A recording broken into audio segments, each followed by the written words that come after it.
Vous écoutez Europe 1, il est 9h30, le journal des médias avec aujourd'hui Romain Bro. Bonjour Romain. Bonjour, à la une, Jennifer absente du concert des Enfoirés sur TF1, une exclusivité Europe 1 France 2 qui prépare une soirée consacrée aux femmes et Justin Bieber qui n'en finit plus de faire parler.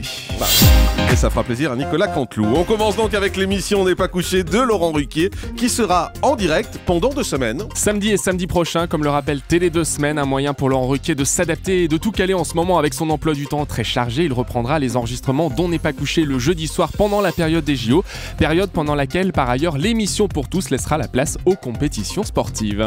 Nicolas Bedos, mis en examen pour injure raciale. Oui, il est menacé actuellement de mort, il a été obligé de quitter son domicile, vous l'avez appris sur Europe 1 suite à son sketch sur Dieudonné, et le Parisien révèle ce matin une information qui effectivement ne devrait pas calmer les esprits puisque d'après le journal, l'humoriste a été mis en examen le mois dernier pour complicité d'injures publiques raciales par une juge d'instruction parisienne, une plainte déposée par le collectif des Antillais guyanais et mahorais à propos de 2 chroniques qui ont été publiées dans Marianne et sur le site de l'hebdomadaire. Ça date tout de même de décembre 2012.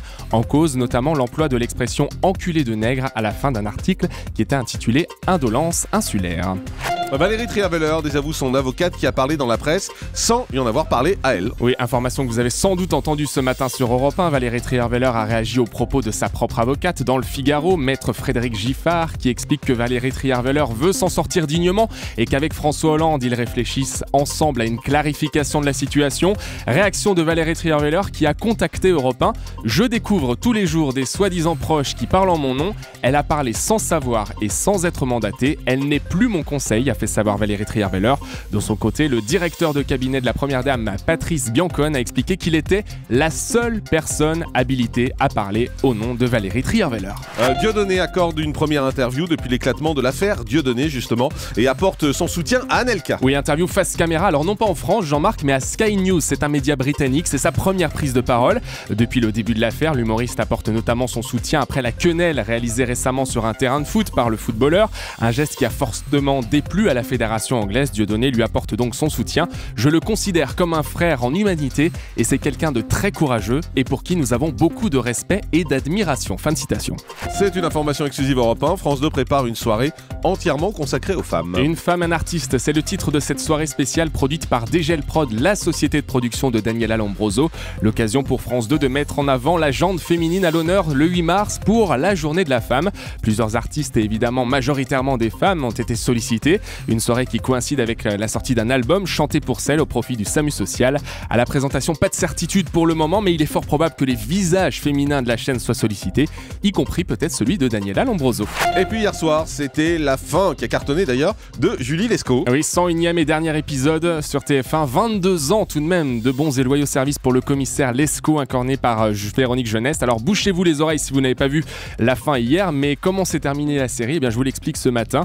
Et le Parisien le rappelle d'ailleurs, après avoir arrêté un dernier malfrat et une dispute avec l'une de ses filles, elle a décidé de prendre sa retraite après avoir reçu tout de même la Légion d'honneur. Elle est même devenue grand-mère, une jolie fin pour ce commissaire qu'on suivait tout de même depuis 1992 et qui était donc un extrait de ce qui a été diffusé hier sur TF1. Aujourd'hui, je peux pas m'empêcher de penser que je suis passée à côté d'une autre vie. Une vie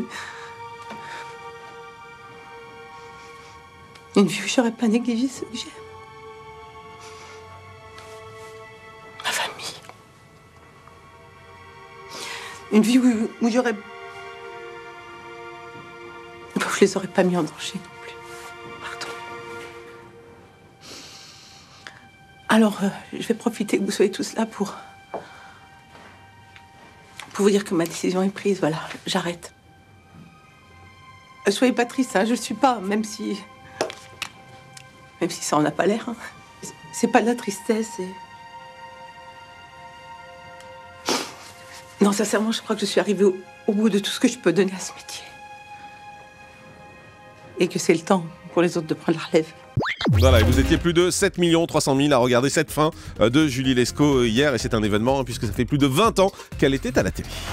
Jennifer absente du concert des Enfoirés, point d'interrogation. Oui, c'est un coup dur pour elle qui est fidèle à ce concours des restos. D'après le magazine Closer, la chanteuse était dans sa loge au Zénith de Strasbourg lorsqu'elle a été prise de douleur au niveau du ventre la semaine dernière. La chanteuse a donc dû faire un passage par l'hôpital et les médecins auraient diagnostiqué un problème au niveau des reins. Jennifer aurait donc assuré 4 spectacles sur 7 pour les Enfoirés, mais pas ceux qui étaient filmés pour être diffusés sur la une. On ne devrait donc pas la voir courant mars-avril lors de la diffusion sur TF1.